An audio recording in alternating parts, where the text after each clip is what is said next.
All right, good evening. Welcome to the 12 Man podcast, live on Facebook, YouTube, and all the good places you get your podcast from. So, you've got me, Steve Jackson. I'm in the main seat as usual. We've got Mr. John Donovan with me. Even John Don. Evening, how's things? Good. How are you? Yeah, all good, yeah. Good. I've Good. recovered from my sleep deprivation over the weekend. Yeah, yeah. I mean, there's someone else on here that's probably got a bit less sleep than you did, but we'll go through that. Yeah. Mr. Jamie Dalgano's with us. Even Dally. Nobody's always Yeah, you cold. freezing. And joining us, good friend of the podcast, writer for Evening Gazette, Mr. Craig Johns with us. Evening, Craig. Evening, lads. Thanks very much for having me. No, thanks for coming on. How are you doing? Yeah, good, thanks. Yeah, all the better for that transfer window and manic deadline day being over with. Yeah, we'll definitely go through that because I mean, if you are just starting to listen, it is a corker of a story you're about to hear. It's brilliant. So yes, get your thoughts and get everything in that you think about the transfer window. Say, what did you think of the window? How do you think the squad's going to get on? You know, have we got everything we need? Get your thoughts in, and we'll have a little we'll have a little read out of what people think, etc. when we get going. So before we start, is everybody all right? Yeah, so Yes, thank you. Good. Right. We'll quickly go through the first bit, which is Stoke. Who wants to give their 30-second? To be fair, I'm going to come to Craig for this. Craig, were you at the Stoke game?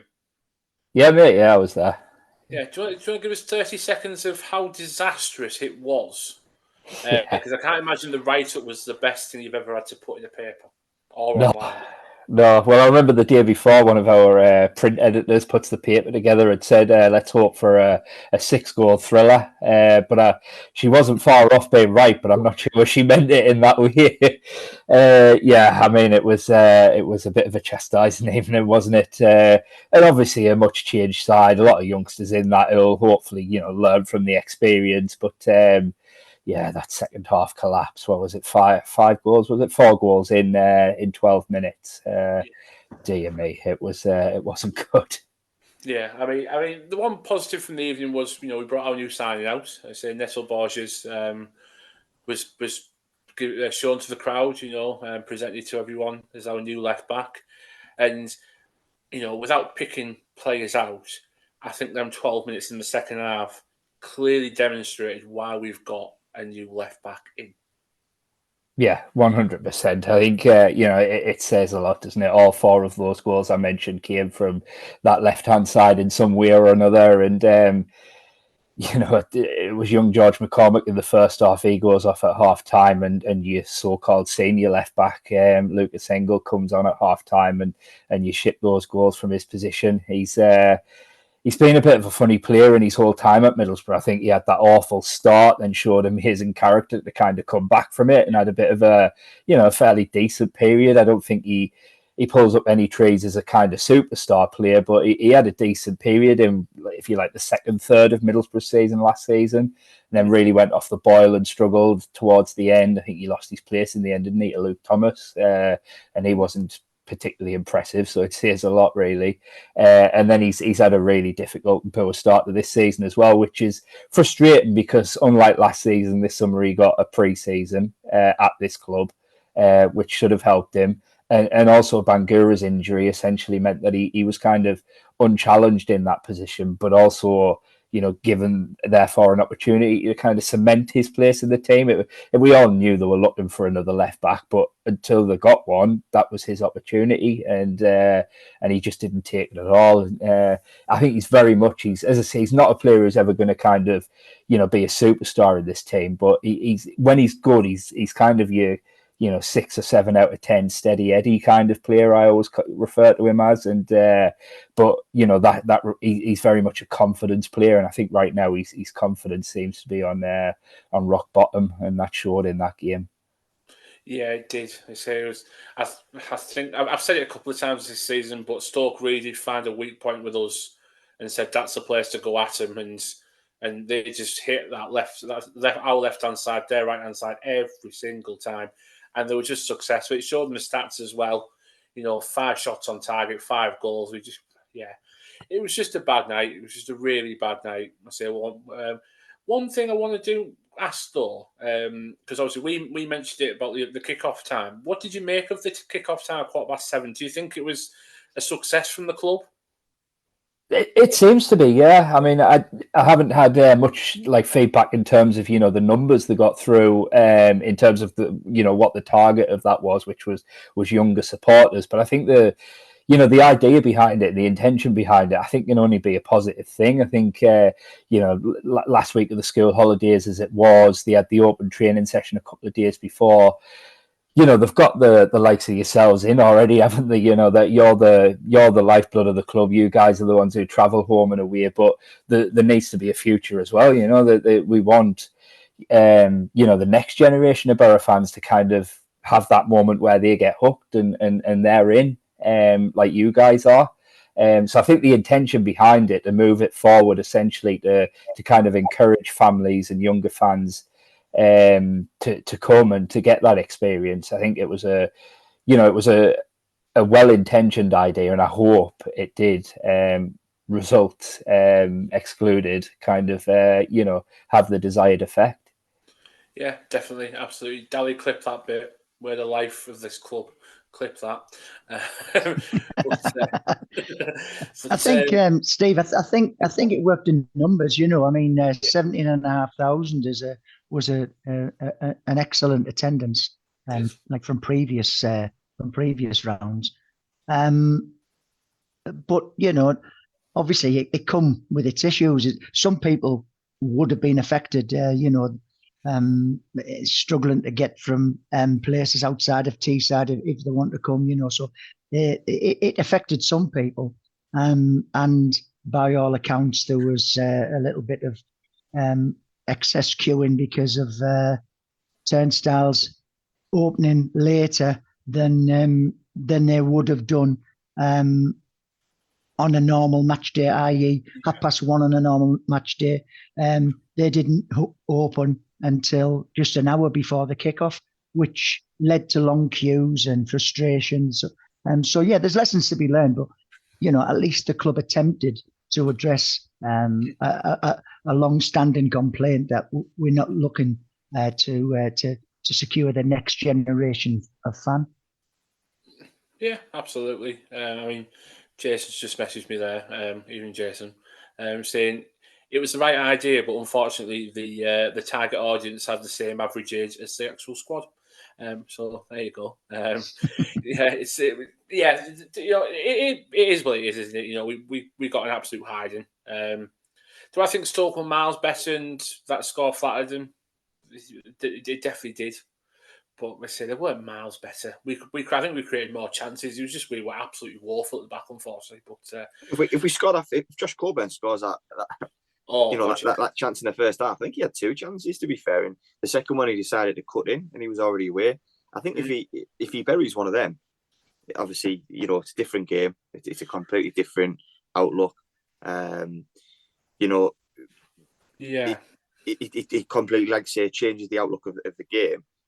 Also, as well, it was McCormick. Sorry, he got absolutely clattered in the first 40 seconds, and I think that's obviously resulted in him coming off at half time. If he doesn't get clattered, we put them away to a completely different game. But it took me back to my old Sunday League days. I used to play for a team who used to get tonked at 8, 9, 10, 12 every week, and I felt like I knew how Engel felt watching him play. So it brought back some horror memories for myself. But yeah, like that's it now, isn't it? We're out the cup. It is what it is. Yeah, good. Good to see some of the kids get a go, but I think they'll have the same horrors as I did playing for the Eagles Cliff Bazookas. Great team name. But I'm not going to ask anyone's man of the match. It's just be insulted, wouldn't it? So yeah, we had to cover it. It's our duty to cover it, so we have. It's done, ticked off. Right, Cardiff. So I'll start with you, John Don. What time did you set off for Cardiff Saturday morning? 4:30. I was up at 3:30. I know exactly how Rye feels now, getting up at that time to watch the Borough. So 4:30 we set off. Everybody was on time. Well, we had one sleep in, unfortunately, so he missed out. But everybody was on time. We made a good way down there. And our journey was far easier than Craig's by the sound of it, because we were there by about 10:15. So you look, and that's where the stop to swap our drivers over. So yeah, the journey was smooth. The roads were good, and yeah, we made good time. Yeah, and then you come to Craig. I think you got there about half an hour before you did, even though you set off on Friday.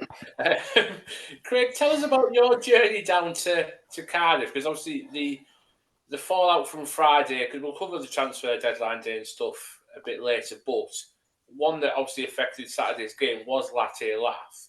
He was coming, he was going. It was a bit of a shambles when you read it online, but then you tell us about your Friday and how you had to cover it. Yeah, so my Friday started about 8 o'clock in the morning, and obviously with the Cardiff game being moved to the early Saturday kickoff, at the time I thought, well, Middlesbrough's transfer business is going quite well. By the time we get a deadline day, there's going to be not much going on, I don't think. I think maybe a couple of youth loans, it'll all be fine. So I booked myself a hotel on the Friday night and thought I'll have a nice drive down on the Friday morning, get there and see what the end of the window brings. Of course, as you see, everything going on with Latte Laugh. There was the Edmonton deal, which was, kind of intertwined with that one in the end. And then, of course, the surprise of Ben Doak coming in on loan from Liverpool as well. So what should have been a 5-hour journey, starting at 8 o'clock in the morning, turned into a 10-hour journey, 4 stops, and a 6 o'clock arrival in Cardiff. So obviously the double, twice the amount of time it took John Don and the lads and lasses to get down on Saturday morning. So Latte Laugh, obviously it came out, everything was normal. He's not going anywhere. It's absolutely fine. Then we heard, right, he's not travelling. He's not going anywhere. There's a bit of a rumbling from his agent that's saying he might go. And then all of a sudden he's in the car and he's on his way down to Cardiff. How difficult was it to try and report on that? Obviously, when you're on the move like as you were, but just to keep everybody up to date as much as possible. I mean, how many people did you have to go through to get all that information? Also, you're constantly trying to contact multiple people, and as you say, you're on the road as well. I mean, thank God for modern technology, because the kind of people you're contacting on transfer deadline day are probably not going to want to take a journalist call. They've got more important things to be getting on with, and so you send them messages, and thankfully you can do that now through the kind of Bluetooth speaker systems that most cars have. But I'm sending messages, I'm getting messages back, which I don't know if you've experienced the kind of playback of a text message through a car system. It's sometimes jumping about, missing systems out. My horrible Mackem accent, it'll always kind of translate mate as me it, which absolutely annoys the life out of me. It's awful, but I appreciate that's my problem and my awful accent. So it's a bit of a nightmare. First update I got was Ipswich and obviously it was coming out. Ipswich were in for him, and so I'd sent a message off asking, what's the situation as the club stance changed. We know throughout the summer the club stance on all key players like Latte Laugh has been, not for sale. It's not happening unless it's ridiculous money, and by all accounts Ipswich's offer was around 20 million, which it's a decent amount of money when you consider as well in this summer's transfer window Middlesbrough haven't recouped any money on players being sold, and obviously did by that point even sign a fair few players for decent money. So that is a considerable offer. But yeah, I get the message back from a well-placed source telling me, not for sale, drawbridge up, he'll travel to Cardiff as expected. The trouble with that is I'm stuck in traffic around Birmingham where they're building HS2. and all of the stuff going on around that. And I just, I can't move. I'm bumper to bumper. I'm about 17 miles from the next service station. And I've got this like really big story that I just can't do anything with. So I think it was about half an hour before I could get to the service station and get this story written. Did that, sent that off. Obviously within that said Latif was going to travel, or sorry, I said Latif had travelled, because by the time I'd stopped and written the story, the team had set off. I then set back off, expecting to make me way to Cardiff from the Midlands. Within about half an hour, the news breaks that Latif hasn't travelled. And so I've got to go chasing that one again, and that's another service station stop. And yeah, my journey to Cardiff was very much like that the whole way. Yeah, sounds more. I mean, what was more desperate to get out? Was it the story, or were you down for a wee? Well, I guess there's one thing: as I get older, you do you never miss an opportunity to go to the toilet, do you? So there was one advantage to it, I guess. Good old safety wee. Yeah, it was strange. Sorry, see, it was strange hearing it all go on, you know. And then when we found out, you know, that he'd made his own way, I found that difficult to believe. You know, footballers don't drive themselves generally. You know, they don't do that. So for him to jump in his own car and find his way to across England into the south corner of Wales, fair play to him. But yeah, it was a really strange situation. Yeah, I should probably stress as well. I mean, I plan to write a bit more about this at some point during the week, but I completely appreciate, you know, that from the club's point of view, there's probably going to have to be a little bit of positive spin around this and a bit of positive PR, because naturally, you know, let's not beat about the ones. Latif is such an important player to Middlesbrough. He's going to continue to be such an important player. So from the club's point of view, they want him to feel, you know, as comfortable and as loved as possible, so that this doesn't have a major impact on him going forward. So, you know, you've got to appreciate that there maybe is a bit of kind of positive spin within this, but everyone I've spoken to or had anything to do with that has spoken about, you know, this wasn't like a kind of, you know, he wasn't kicking off, he wasn't being disrespectful or anything like that. The way it was put to me is he had a life-changing opportunity presented to him very late in the day. There was very little time to think about it. I think like any of us, I mean, it was put to me, if the Independent or the Times came to you and offered you twice as much money, but you had to make the decision within hours, you know, how would you react to it? And you know, I think the majority of us, if we were offered, you know, what essentially is a step up in your career, because, you know, the Premier League's a step up to the Championship on potentially double, if not more than money, you're going to want to explore that because it could be life-changing.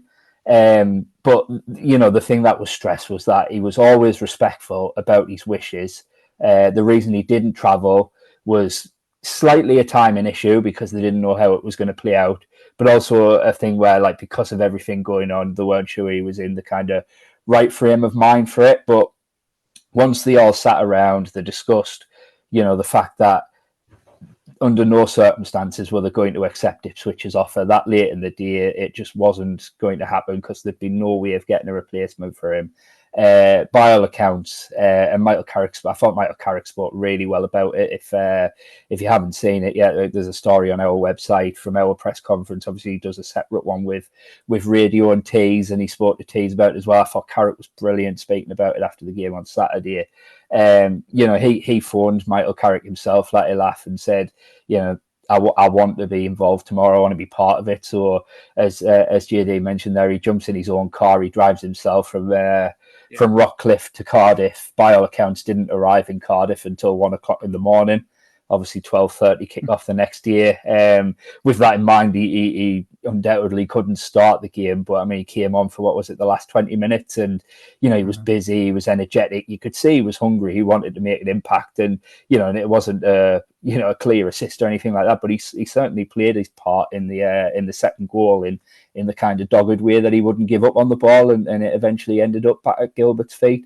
So yes, I think that says a lot about him, really. Yeah, it adds a bit of a... Unfortunately. Oh, go on. I was just going to say, unfortunately, some fans will just I'll take the issue with him even thinking about leaving Bury, as something to wait for him to fail his next one-on-one or whatever, and hammer that point home. But like you say, he made the journey. He drove himself. That's got to be. I've never heard of it before. I've heard of players being driven by somebody, but not to jump in the car and drive themselves past you on the motorway and then make it to the team hotel for 1 o'clock in the morning. Fair play. I mean, a lot of players wouldn't have the nous to do that, to find a way there to check themselves in, because everything's done for them nowadays. So fair play to him, If he wants to move, he's got to earn it now for the rest of the season. He's got to get the move by performances, by keeping up that red hot form that he showed at the back end of last season. Yeah, absolutely. And I mean, if you want to put a positive spin on all of this, it's a positive for the club. It shows that the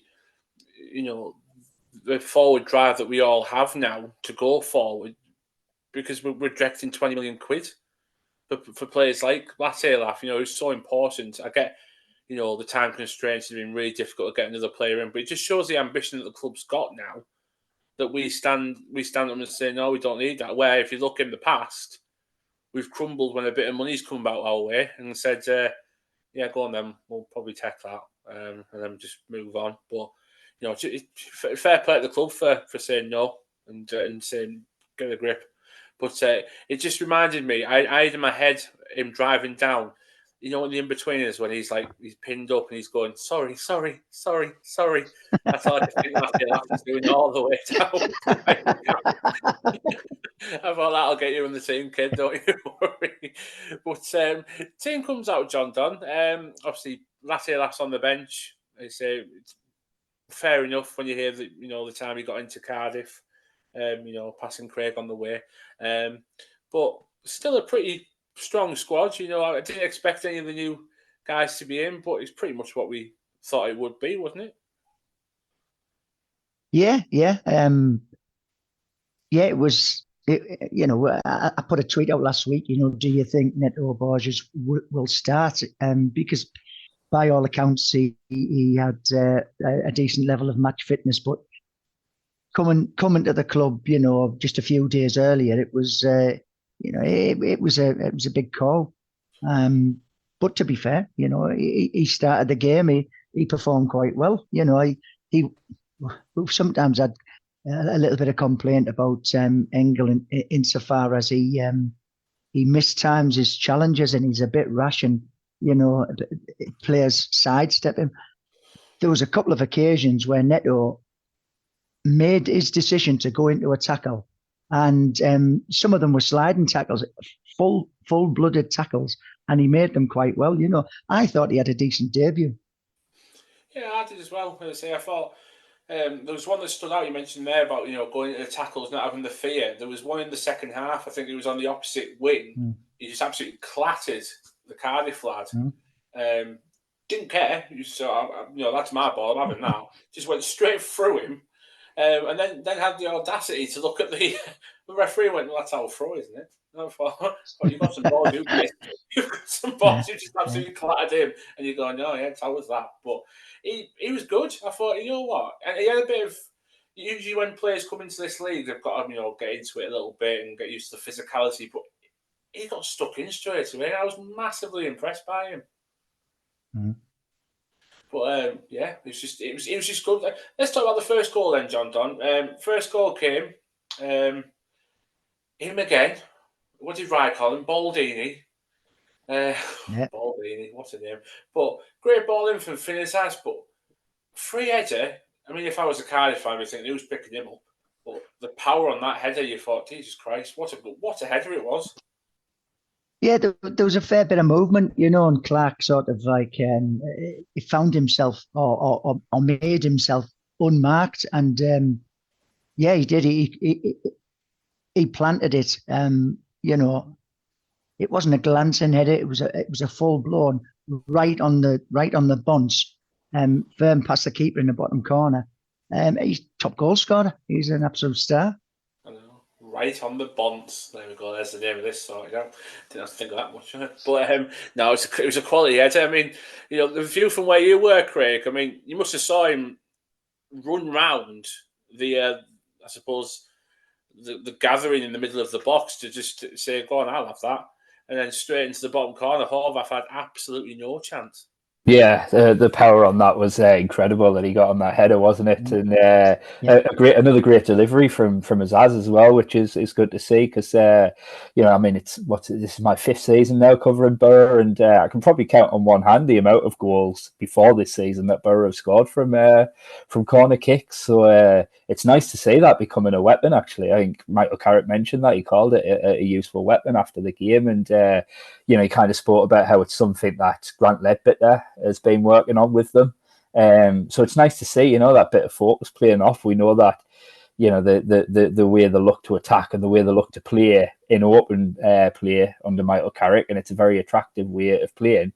But there's absolutely no shame whatsoever in making use of set plays and getting goals in that way, particularly in games where, as Cardiff was, you're not quite at your best and you're struggling to create chances. It's useful to have that ability to score goals in a different way. Yeah, I mean, the first half was a bit nondescript, not a great deal happened. And, from a Borough point of view, you were just pleased that you didn't concede first. And then right at the beginning of the second half, they put us under quite a heavy spell of pressure for 5 minutes. And as you'll have seen, Luke Ayling made a fantastic last-ditch stop off the post and then cleared again to prevent us from going behind. And I think, and then shortly after, I think Dieng made a good save, top right-hand corner, and then we got our goal, crucial time, and fantastic for us to take the lead. And I thought from that point, we controlled the game, to be fair. Yeah, I mean, as I said, Luke Ayling, nice little 1-2 off the post. I say it was good. Got that cleared, good save, and it was a breakaway that got us down the other end. And funny enough, it was Finn Azaz's shot that forced a save from Horvath, which is a good save as well because it was in the bottom corner, which then pushed on into a corner, which gave us the goal. Then following that, I don't remember a point where I thought Cardiff could get an equaliser here because you always got in the back of your head, well, they're gonna have 5 minutes. They always have 5 minutes, but I don't really think they did. And then, let's say after that, Latte Laugh came on, ran rings round the defenders. Questionable offside with Gilbert. I've watched it back, and unfortunately, the angles aren't very flattering, so I can't really tell. But and then Aidan Morris is robbed of a goal because the AFL have done the wrong thing and took it off him and give it to Aaron Ramsey. But another player, John Don, that were, I mean, to be fair, Daly called it. Daly called it start of the season. He said, he's my player to watch. And let's say 6 games in, obviously including the 2 cup games, but he's been massively impressive and a player that I'm looking forward to watching develop and get even better because I feel like this is just the start. He's everywhere, isn't he? Like the legs on him, he just gets around the pitch everywhere. I watched it when I was at Leeds. I think it's more so because it was like on the front row, and you just watch. I was just sat and watched him, and like he just popped up. He was, covering Gilbert, and then he was in the full-back position, and then he was switching play. His passing's brilliant. The scouting team have done a fantastic job there, and he's the type of player that we're going to need if we're serious about a promotion push. With the likes of Howson, are we going to get already? He's injured. Are we going to get 30 games out of him? You don't know. So Morris is looking like a natural replacement, I think. Yeah, I think so as well. I'll bring you in on this, Craig, because you covered it when Aidan joined the club, but are we now finally seeing this is the replacement for Johnny Howson? You know, we've had players come in and said, well, maybe he's the replacement, maybe he is. But are we actually seeing this is the replacement that he's going to take Johnny Howson's place now? It looks like it, doesn't it? I mean, as Daly kind of touched on there, I mean, you're looking now and you're thinking when Howson is back and he is fit again, you know, he's going to struggle to get in that team because who do you put him in for at the moment? They both play really well, and I think that combination of Hackney and Morris really complement each other well. Yeah, I mean, it's been such an impressive start. I think, you know, naturally in England, I think when someone comes in from leagues outside of England, you're questioning, you know, will they handle the step up in tempo and also the step up in physicality? And you know, he's handled them with ease. He looks like he's played in the Championship, if not a higher level, for years. He's been so impressive, and yeah, I mean, to think that he is, I think he's 22 now, isn't he? He's yeah, such an impressive start, and he's so confident as well when you speak to him. And you know, I think you see that on the pitch as well. He is just so confident. But yeah, I mean, when he was first joining, I remember kind of we'd had a sit down with Kieran Scott very early in the summer, and he was kind of laying out how the summer was going to look and what they were hoping to do. And central midfielder was always obviously on the list because of Lewis O'Brien's loan ending.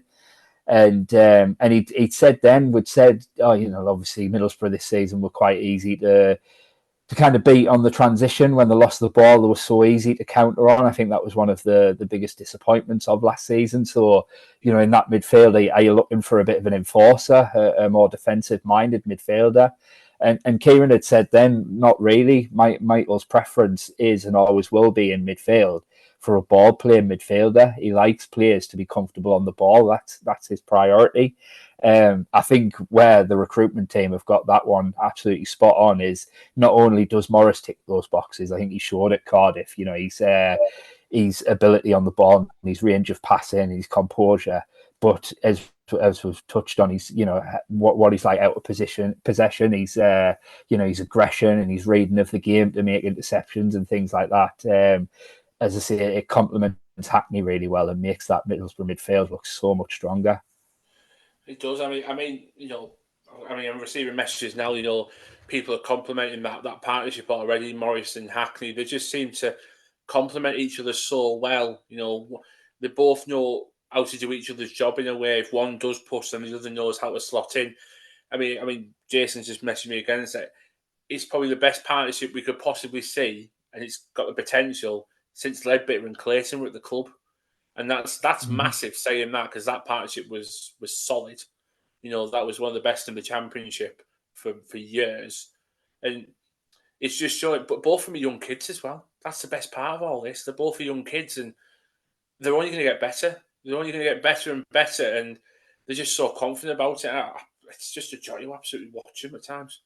I should probably, you know, let you in as well. In that chat we had with Kieran Scott at the start of the summer, he wouldn't give any names away as you would expect, but they'd been tracking Morris for 18 months. They'd wanted him they'd been watching him a long time and kind of trying to convince him on that move. So by the time we did sat down with Kieran, they were kind of well down the line on that transfer, and they were pretty confident they were getting him. And he told us that day, as I say, without giving names away, he said the player that they were hoping to get was of a similar profile and similar age to Hayden Hackney. And it's one thing they said that they hoped it would kind of help him as well, in that they were bringing a player like that to the club, similar profile, similar age, almost. I don't know if kick up the backside's the right thing. I'm not sure if Hayden needed that necessarily, but you know, it kind of pushes him on as well, because he's got someone exactly the same as him at the club. And you know, while you're teammates, there's also that kind of element of competition within the squad as well, where you constantly wanting to make yourself the best, you constantly wanting to cement your place in the team. So a big factor in, you know, why Aidan Morris ticked so many boxes for Borough, that was one of them as well. The fact that he was going to come in and almost, you know, challenge Hackney to push on as well. And as you see, I think so far that's working really well. Mm-hmm. Yeah, it's that's it. They say, you know, that's why they complement each other so well. They say because they both can do it, and you're probably right saying it's not quite, you know, kick up the backside as you were saying, you know, as you said. It's more of a nudge to say, you know, we know you can do better. This is what's here that can probably push you to do better, and it's just helping so much. But you know, I mean, I mean, staying with you, quick, you put straight away Aidan Morris as your man of the match, and rightfully so again.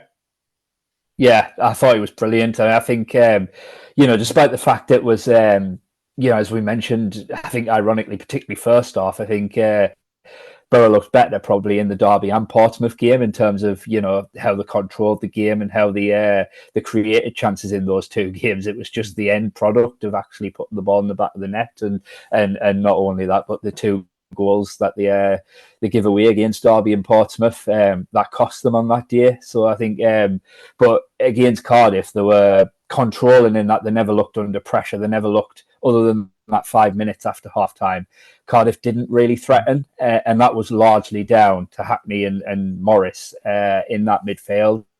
I thought the pair of them run that game, and it was interesting that in that one, Hackney tends to usually be the one who drives a bit further forward. Yeah. I can't remember what it was or who it was. I'm pretty sure it was a Cardiff player. Someone got injured.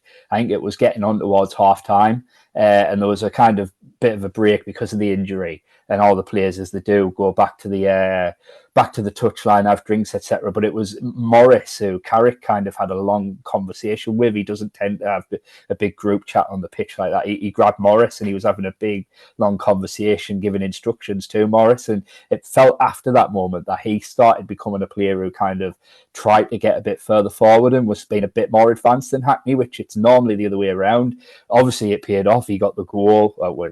Not his goal, but he did get a goal, and he was in and around a couple of other moments in the second half I noticed as well. And I thought that was an interesting thing that he kind of switched that dynamic a little. And I don't know why he did it and what he spotted there, but it definitely seemed to work. Yeah, it definitely did. It was. I noticed that chat as well when you're watching the game back. He definitely dragged him in for a long conversation, and it's obvious to see, they spotted, because I think. If I look closely into it, Aaron Ramsey was trying to get more forward. I think he was supposed to be in that line, midfield, and it's like Borough bypassed him and just said, "You go and do what you want." We bypassed him and then just did our own thing, and we just controlled that midfield.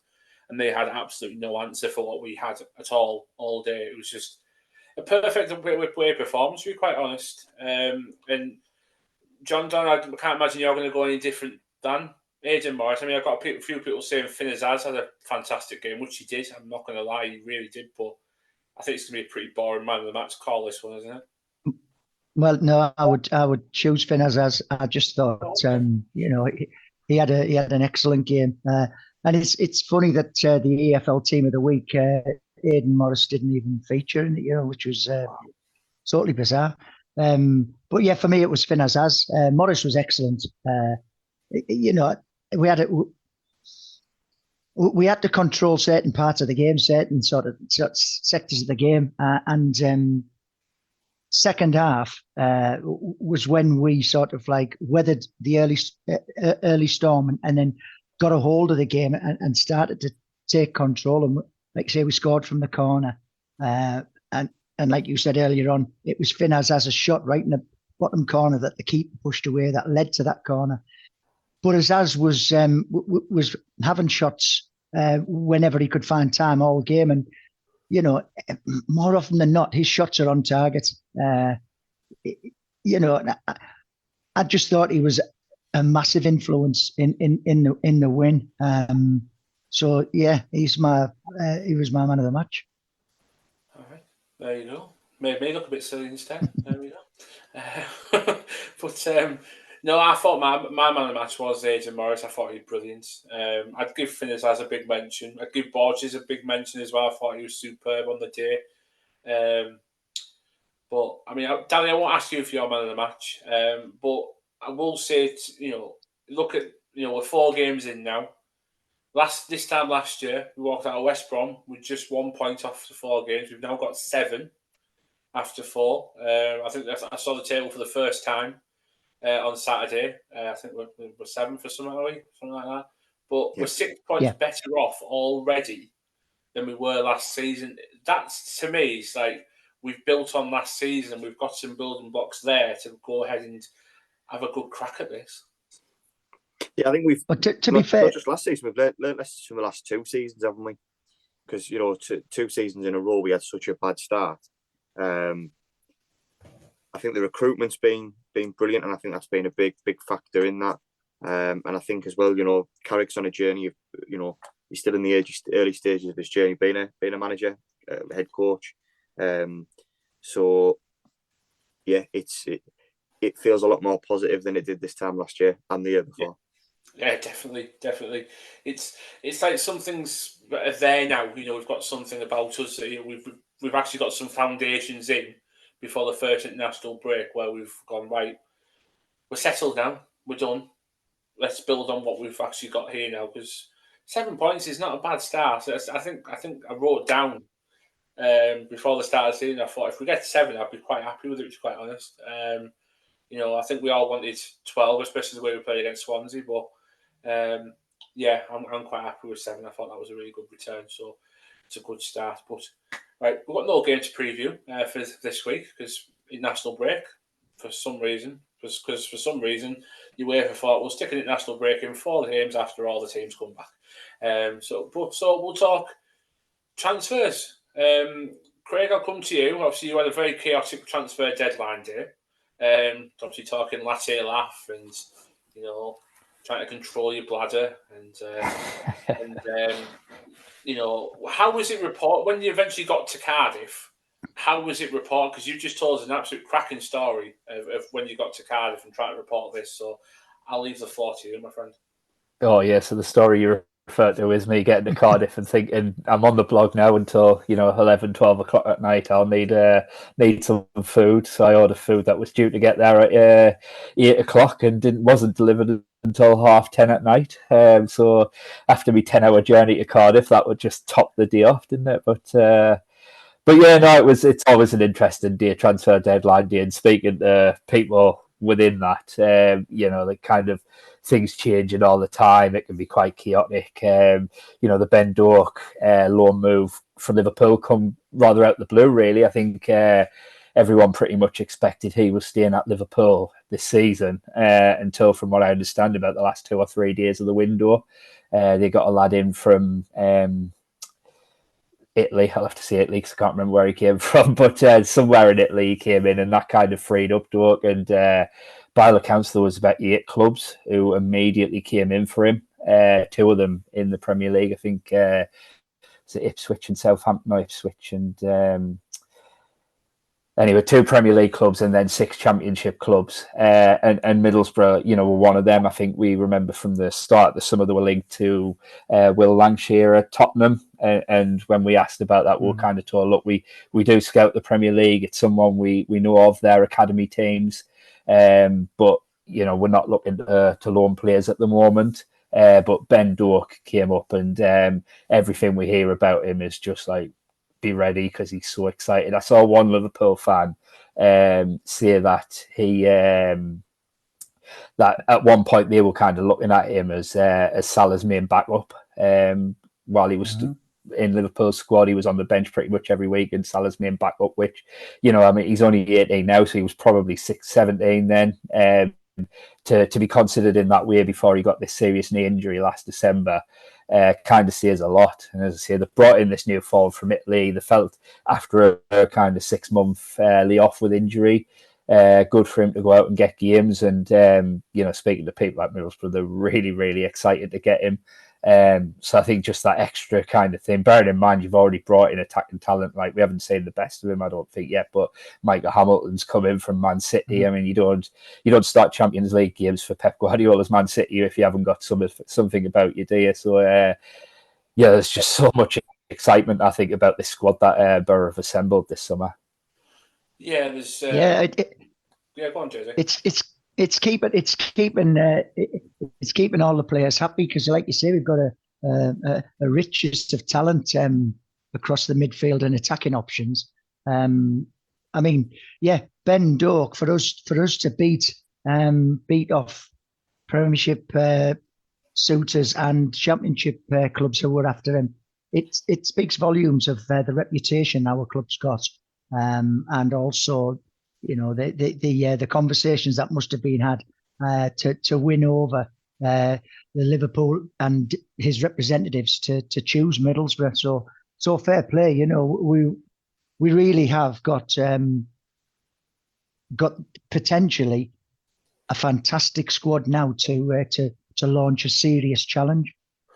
Well, that's it. We said, I think if you compare to this time last year, we were all saying, I think we're still missing a clinical finisher. We're still missing a couple of players that we probably needed. But I look at this squad now, Dally, and I think the only thing we were missing was a left back. And we brought that in. And he's made such an impressive debut where he slotted in straight away, no problem at all. Pretty much like most of our summer signings, to be honest. I think every summer signing slotted in quite well. I think we've got all the tools there to really have a good crack at this now, haven't we? I think so. I think the recruitment model at the club is finally flourishing. If you think back 3-4 years, we'd sign players who've done it back in the day. We paid big money. We look at when we came down and the money we spent on the likes of Ashley Fletcher, Sambalonga. We look at players like that, Rudy Gestead, and the money that we kind of threw away. We then looked at the likes of Brentford, Brighton in the same voice as well, and looked at those and thought, well, they've got it so right. We brought Kieran Scott in, who, it's taken him 2 years. This must be his second full year, and you look at the detail that they've gone into that Craig mentioned there with regards to Morris. Not just looking at the player, but what's he going to bring out of other players in the squad. They've identified that was a weakness in our team last year, and this is a player who can come in and slot in and stop those issues. It feels like we've got a bit of a grip on transfers, and arguably one of the best signings we've made has been Kieran Scott over the last few years. You look at the likes of Morgan Rogers. All right, we turned him around quickly. He came in the summer, was gone by Christmas, but look at the profit we made on him, and look at what he's going on to do. So that can be the example we can give to these types of players. Come and play for us, and under the way that we play football, people are watching you. And if we don't go up, then we've got assets, haven't we? So that we can sell on. Well, that's it. Yeah, we have. I mean, you look. Sorry, you look at the assets there. Like you said, you've got Latte Lath, 20 million already bid for him. You've got if he keeps performing the way it is, Aidan Morris is going to attract attention. Aidan Hackney's already done so. Rav Vandenberg also. So. Whereas in the past, we've not sort of made a great deal of money on sales. It's the way our club's got to go until we get ourselves into the Premier League and we get the riches of that of a Premier League club. So unfortunately, it will happen. We'll see some players come and go, but the recruitment has been absolutely spot on. And like I said, I asked on Twitter, what people thought of our transfer business, and the response has been very, very favourable. Yeah, it's been brilliant. The whole summer's been superb. We've got everything we needed. We haven't let go key positions. I mean, last summer we let go of a lot of assets. Unfortunately, some of them weren't ours that we let go of, but we still sold Tuber Akpom, which was a huge miss at the start of the season when we needed the goals. We've kept everything together, and we've just added on top of it. It's just been, it's just been successful, and like I said earlier, it shows the ambition of the club when we're knocking back 15, 20 million pound bids for players and saying, we're not interested in selling. It's no secret that he did it at Norwich, Kieran Scott. That's why you look at players like Buendia, Pookie, Todd Cantwell as well. You can put him in that bracket as well. He was sold for big money and got going through the academy. He's got previous of doing this, and I think now, like you said, that he's settled in, and he's got the team behind him. He's got Chris Jones behind him, his head guy that he goes to is his head scout, and they brought together a hell of a squad. And a question for you, Craig. I asked the lads this start of the season because of the squad we're putting together. Does this pile the pressure on Michael Carrick this season? Sorry. Yeah, I think it does, absolutely. I mean, I'm not saying if they don't go up that, that he should lose his job or anything like that. I don't know what the situation would be there if they don't manage to, but I think the pressure's definitely on, simply because, we saw, as you said, last summer, how disruptive losing so many key players was. And, Kieran said this on the record, it was something we reported at the time, that while this summer they were ambitious and they were bullish in the kind of stance on not selling key players, realistically next summer, if Middlesbrough aren't in the Premier League, the likes of Hayden Hackney, Rav van den Berg, Emmanuel Latilaf, they are going to want to move on. They've got personal ambitions to play in the Premier League, and unfortunately, you can't expect to have those players kind of hold themselves back in the hope that it one day will happen at Borough. The short careers ultimately, and players want to maximise them, particularly as we mentioned with Latilaf, the kind of life-changing money you can make when you're moving up to the top flight. So I think Kieran Scott's been on record as saying that they were fine to do that this summer, but next summer it'll be a lot more difficult to keep those kind of players if Middlesbrough don't get promoted. And when you think of that, you think of the squad that they have assembled now. Obviously the recruitment's brilliant. So if they were to bring that kind of money in next summer, who knows, what kind of players they could potentially then bring in. But you do ask yourself, will they ever get a better chance than this in the years ahead? Because I don't think it's a particularly strong championship this season either, when you look at the other teams in the league. So definitely 100%, I think this puts pressure on Michael Carrick, and I think this is the season, of any, to really have a push and really do it. Yeah, that's it. That's the point I think I made a few weeks ago as well. I'm not piling the pressure on Carrick, but I think if he's going to show us the potential he's really got, because we all know he's got huge potential to be a top manager, he has to deliver something with this squad. Get us. I think we'll go up by the playoffs. Personally, I think that's our way up this season. Whether that come back to bite me, I don't know. But I mean, we put a question out earlier saying, how do you mark our season start and how do you mark our transfer business? A lot of people are coming in saying transfer business 10, season start 8. Before I move on to our last point, Craig, would that be a fair assessment? 10 out of 10 for the transfers and 8 out of 10 for the actual start we've actually made? Yeah, I would say so. I mean, you could always do a little bit more in a transfer window all the time. If you were given a dream scenario, you'd sign the ready-made product rather than the one you've got to develop, for example. So, I think 10 out of 10 in terms of the market that Middlesbrough are able to shop in, I think is fair. 8 out of 10 is maybe a little bit generous. Obviously, disappointing results and 5 drop points against Derby and Portsmouth, but I think the one caveat of that is that I think when you look at the kind of important stats and the data, the way that Middlesbrough played in those games, if you just cut out the sloppy errors that led to the goals, which they obviously did at Cardiff, and you had an end product, the fact that you're creating that many chances in games. I saw a stat earlier today that across the Premier League and Championship, Middlesbrough have the highest XG of any club in the two divisions so far this season. So, I mean, ultimately Borough are doing all the right things. And it's, as we've mentioned, there's a lot of kind of newer attacking players in that team. The likes of Hamilton still getting up to speed, Conway still getting up to speed. This Dork sounds like he's going to be a really exciting player. There's a real feeling when I watch Borough at the minute that when this clicks, it's going to be very, very exciting indeed.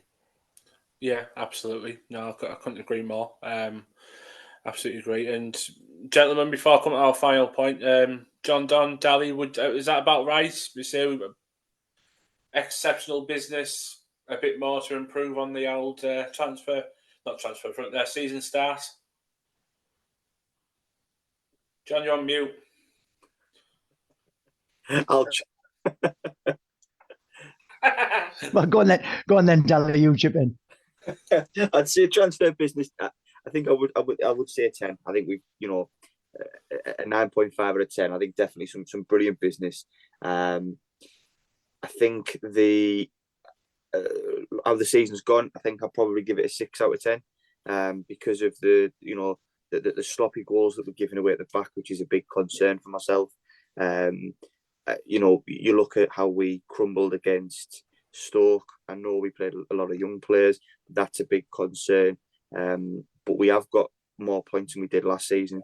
We're 7th at the moment. So yeah, there are positives in there, but the way we're leaking goals at the back through our own mistakes, that's what concerns me. Yeah, absolutely. Go on, John Don. Now you can speak. Yeah, cheers. Yeah, I was talking to myself there. I think our transfer business has been great. 9 or 10 out of 10 would be an adequate score. I'm like Dally, between 6 and 7 out of 10. I realistically think that we could easily have had 12 points. That's just me being probably greedy, because we had and squandered enough chances against Portsmouth to have won that game quite easily. But again, in that game and the previous one at Derby, we gifted stupid goals away, which cost us. But for the points tally alone and for the mistakes that we've made, I would give out maybe. I'll be more generous than a 6. I'll say a 7 out of 10. Okay. No problem at all. Final point before we do let you people go and enjoy the rest of your Monday evening. Some people went to sleep with it. Some people woke up to it. Hearing, to give his full name, Suleiman Bamba, or Sol as we all knew him, passed away, aged 39. Finally succumbed to his illness, unfortunately. Collapsed when he was on duty with Adana Sport. Unfortunately died in hospital. 39 is absolutely no age to pass away. That's a horrendous news to end the Saturday night on. But he wasn't with us for long, John Don, but he really did affiliate himself with the club so well, and he fitted in really well. And and that one memory I'll always have of his heat map against Manchester United, where it was just a penalty spot. Yeah. But what a guy! Obviously, yeah. I mean, that was a fantastic result at Old Trafford win down there. But yeah, what he gave us was strength, leadership, and it seemed that was him. That was his personality, by all accounts. It's such a shame, like you say. He'd battled against a terrible illness, and most people thought that he'd won the battle, but unfortunately, it wasn't to be. I mean, there was one particular game I've seen somebody put it on Twitter, where he sort of had the ball in our half, and he played a fantastic through ball through the midfield, right in front of right to Jones's feet, who took the ball in and scored in the north stand. Brilliant. If that had been a Premier League defender doing that, sidestepping his man, then playing that ball through a packed midfield right into the path of Jones for him to score, it would have been lauded as fantastic, So you've got lots of memories of him, like you say, the Old Trafford. But you remember that everybody spoke of him very highly as a gentleman, as a character, as always positive, and it's such a shame that he lost the battle. Yeah, I say that goal. I think I just know which goal you're on about. I think it was against Swansea. I think he played the ball across and Jones scored front post. It was you're absolutely right. It was a hell of a ball, but 39 is just no age. I imagine, Craig, you probably had a few conversations with him at the Borough and say what kind of. I imagine he was exactly the same as we all thought. We all saw him. The way he spoke to all of us as fans as well. Yeah, absolutely. I think, the kind of term gentle giant is the one that comes to mind. I mean, on the pitch, I tweeted this when I got the news, he was an absolute warrior on the pitch. He'd go to war for whatever badge he wore. But off the pitch, you couldn't wish to meet a nicer guy. So pleasant. I've seen a few people mention it since as well. Like, he just never, ever had a big smile off his face. I remember at the end of season awards when he made that speech, it cropped back up on our Twitter notifications after the news broke, and so I gave it another retweet because he just gave this wonderful speech. And just one of those players who kind of comes to a club, and like you say, he's only here for a year, but he immediately got it. He immediately bought into it, and you could see in that speech the emotion that he showed in those end of season awards. How much it meant to him. And I think of the Bournemouth game away. I think it was a 0-0 draw, wasn't it? And he didn't want to do it. I remember he was really reluctant, but he kind of got pushed forward, I think by Chris Wilder actually, to kind of receive the personal adulation of the supporters that day at Bournemouth, because he was absolutely excellent that day. And that performance probably more than any typified that kind of warrior spirit that he had. And as I say, off the pitch, an absolute gent. Couldn't be more helpful in anything you needed of him, and just I was smiling, like echoing the thoughts. 39, it's absolutely no age. Three kids as well.